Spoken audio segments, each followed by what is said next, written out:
बिस्मिल्लाहिर्रहमानिर्रहीम। अस्सलाम वालेकुम नाज़रीन कराम, मैं हूं मखदूम शाहबुद्दीन और आप देख रहे हैं मेरा फेसबुक और यूट्यूब चैनल। उम्मीद करता हूं आप सब लोग बखैर वाफियत होंगे और जहां भी होंगे अपने अहले खाना समेत खुश भी होंगे और महफूज भी। 15 जून 2025 इतवार का दिन। एक जानिब तो ईरान और इसराइल के दरमियान जंग, अब सिर्फ इन दो मुल्कों के दरमियान जंग नहीं रही, बाज़ाब्ता तौर पर अब ईरान जो है उसके साथ भी मुल्क खड़े हो चुके हैं, तो वहीं दूसरी जानिब इसराइल के पलड़े में भी अमेरिका, बरतानिया और फ्रांस अपना वजन डाल चुके हैं। इस वक्त इजाफी फौजें मशरिक़ वस्ता की तरफ रवाना कर दी गई हैं, तो वहीं दूसरी जानिब पाकिस्तान ने फ्रंट सीट संभाली है। पाकिस्तान की तरफ से एक स्टेटमेंट आई है और ये स्टेटमेंट ना सिर्फ इंटरनेशनल मीडिया, ना सिर्फ अल जजीरा, अरब मीडिया, बल्कि इसराइली मीडिया और ईरानियन मीडिया के ऊपर भी हेडलाइन बनी हुई है, क्योंकि इस एक स्टेटमेंट से इसराइल को धचका पहुंचा। इसराइल के लिए ये एक बड़ा सरप्राइज है। अब जरा ग्लोबल पोजीशनिंग आपने समझनी है, क्योंकि ये चीज याद रखिएगा कि दिस वॉर, ये जो इसराइल ईरान जंग है, it is no longer a war between two nations. दो मुल्कों के दरमियान अब ये जंग कतन नहीं रही, ये जंग अब फैल चुकी है और ये जंग अब एक आलमी तनाज़े में कन्वर्ट हो चुकी है। और सबसे इंपॉर्टेंट रोल वेस्ट पहले भी इसराइल के साथ था, वेस्ट आज भी इसराइल के साथ है, वेस्ट आगे भी इसराइल के साथ होगा। लेकिन असल फैसला, असल वर्डिक्ट जिस पर पूरी दुनिया की नजरें थी, वो रूस और चीन का था। वो वर्डिक्ट भी आ चुका है। सऊदी शहजादे मोहम्मद बिन सलमान ने भी बड़ी दिलचस्प पोजीशन ली है और ईरान के सदर से गुफ्तगू करते हुए जो स्टेटमेंट जारी कर दिया ना, वो और पाकिस्तान की स्टेटमेंट, ये दोनों स्टेटमेंट्स इसराइल के लिए बड़े कंसर्न का बायस है। अब ये याद रखिएगा कि इस वक्त ईरान जो है उसे सपोर्ट की जरूरत पड़ चुकी है, चाहे वो मॉरल सपोर्ट हो, चाहे वो डिप्लोमेटिक सपोर्ट हो, या फिर इवन अस्करी सपोर्ट। अब सारी सूरत हाल को आप जरा समझें। सबसे पहले तो मैं ये जो ग्लोबल पोजीशनिंग है और इस वक्त कौन कहां पर खड़ा होने का ऐलान कर चुका है और अब मंजरनामा हमारे सामने वाज़े है। पहले हम क़यास आराइयां कर रहे थे, पहले हम एनालिसिस कर रहे थे, लेकिन अब हम आपको खबर दे सकते हैं कि कौन कहां पर खड़ा है।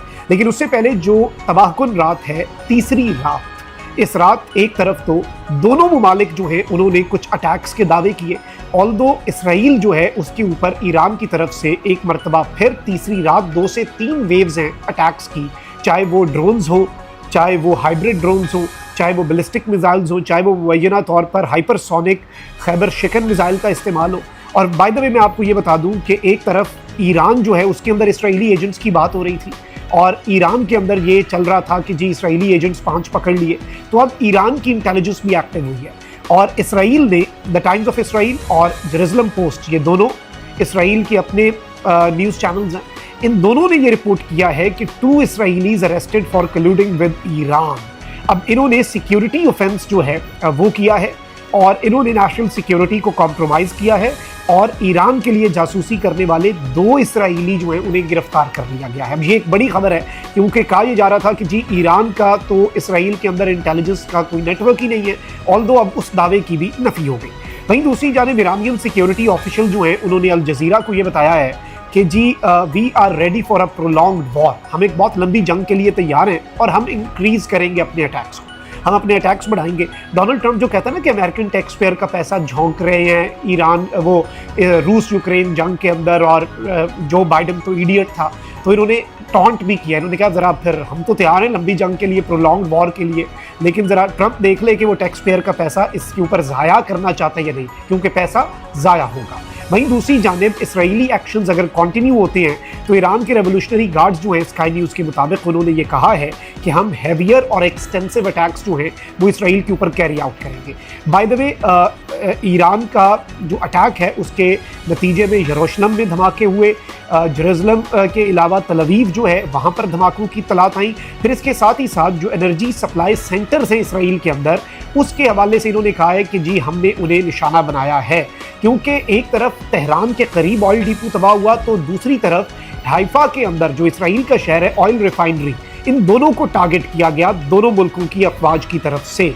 पहले इसराइल ने ईरान के दारुल हुकूमत तेहरान के करीब जो ऑयल डिपो है, जो कि बहुत इंपॉर्टेंट है, उस पर अटैक किया, तो ईरान ने एग्जैक्टली हाइफा के अंदर जो ऑयल रिफाइनरी है उसे टारगेट कर दिया, और इसराइल के टारगेट्स जो हैं वो ईरान के अंदर जाते तो रहे, लेकिन ईरान का अचानक से मौजूदा तौर पर जो एयर डिफेंस सिस्टम है वो बहुत ज़्यादा एक्टिव हो चुका है। तो ये चीज़ तो हो गई अभी तक की डेवलपमेंट्स।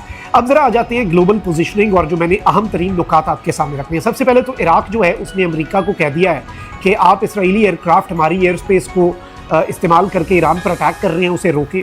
और इसके अलावा इवन आज़रबाईजान के हवाले से मैं आपको ये बता दूं कि आज़रबाईजान ऑल्दो टर्की और पाकिस्तान के करीब है, लेकिन आज़रबाईजान का इसराइल एक बहुत बड़ा एलाय है। तो आज़रबाईजान ने भी कह दिया है कि भाई जितनी दोस्ती सही इसराइल के साथ हमारे ताल्लुकात सही, हमारी एयर स्पेस आपने इस्तेमाल नहीं करनी। अब जो असल खबर है वो ये है, और अब इसे बाज़ाब्ता तौर पर AFP जो कि न्यूज़ एजेंसी है वो रिपोर्ट कर रही है, China expresses banking for Tehran.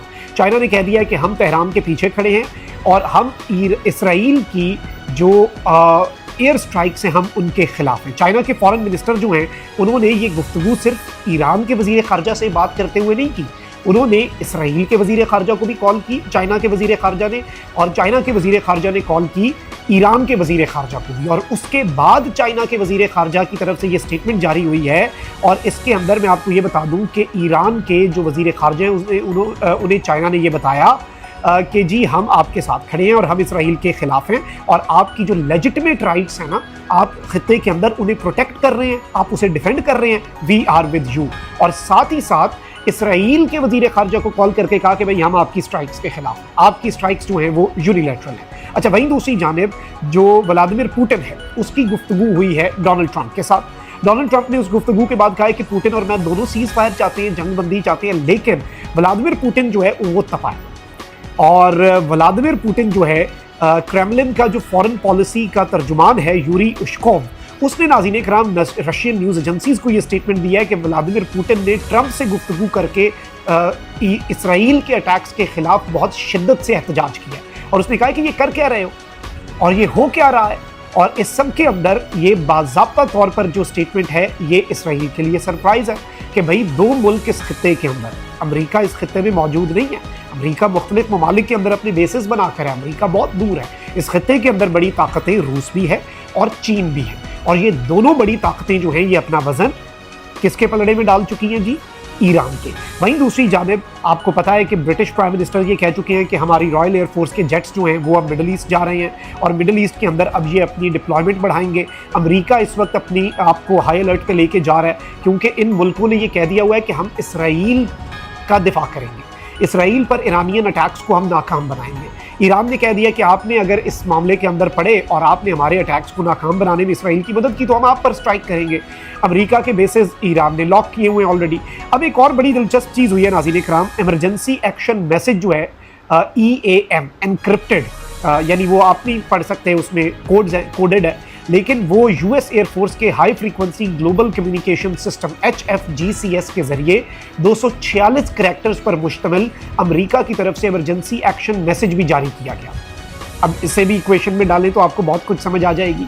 और वहीं दूसरी जानिब जो ओवरऑल सिनेरियो है उसे अगर हम समझें तो क्लैरिटी आती है। क्लैरिटी किस तरह से आती है कि अब बाज़ाब्ता तौर पर जो US है वो भी और बरतानिया जो है वो भी ईरान के खिलाफ इसराइल की मदद करने जा रहे हैं। एक तरफ ये हुआ है तो वहीं दूसरी जानिब ईरान के जो सदर हैं उनसे मोहम्मद बिन सलमान ने गुफ्तगू की है, और मोहम्मद बिन सलमान ने जो कहा है वो बड़ा इंटरेस्टिंग है। मोहम्मद बिन सलमान ने कहा है today the entire Islamic world stands united in full support of you. Mohammed bin Salman ने कहा, और ये इरना न्यूज़ एजेंसी रिपोर्ट कर रही है ईरान की, कि भाई हमारे सदर को कॉल करके MBS कह रहा है, सऊदी अरब का वली अहद, सऊदी अरब का डी फैक्टो रूलर कह रहा है कि आज पूरा इस्लामी वर्ल्ड जो है, पूरी इस्लामी दुनिया जो है वो आपके साथ फुल सपोर्ट में खड़ी है, और Saudi Arabia will spare no effort in assisting our brothers in Iran. और सऊदी अरब हमारे ईरान के अंदर मौजूद भाइयों के साथ खड़ा है।